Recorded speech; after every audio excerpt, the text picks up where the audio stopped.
Почитувани наши сограѓани во диаспората, ја користам оваа прилика по повод официјалната покана упатена до Република Македонија од самитот на НАТО во Брисел, нашата земја да стане 30-та членка на НАТО, да истакнам дека се остварува една од основните национални и државни стратешки интереси на нашата земја.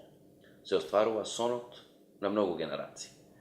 Определбата за евроатлантско интегрирање на Република Македонија датира уште од 1993 година, кога Собранието усвои резолуција за влез на Македонија во НАТО.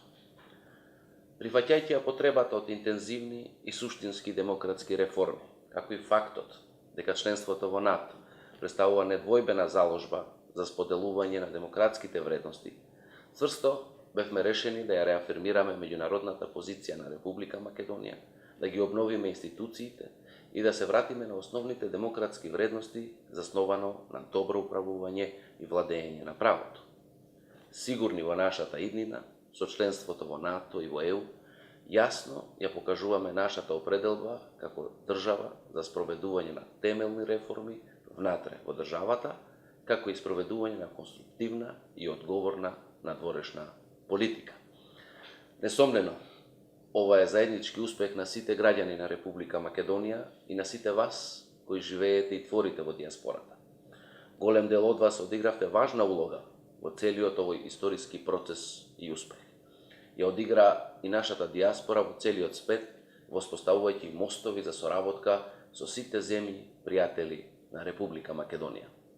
Ја користам оваа свечена прилика за Република Македонија и упатената покана од НАТО до нашата земја во сабота на 14 јули 2018 година, да ве повикам сите заедно да се вклучиме и да го прославиме овој заеднички историски успех, како во градовите во нашата република, така и во градовите во државите членки на НАТО, но и пошироко, каде што живее нашата диаспора, како заеднички успех дека конечно и нашата земја станува равноправна членка во големото семејство, рамо до рамо, со земите со највисок демократски и цивилизацијски вредности во современиот свет.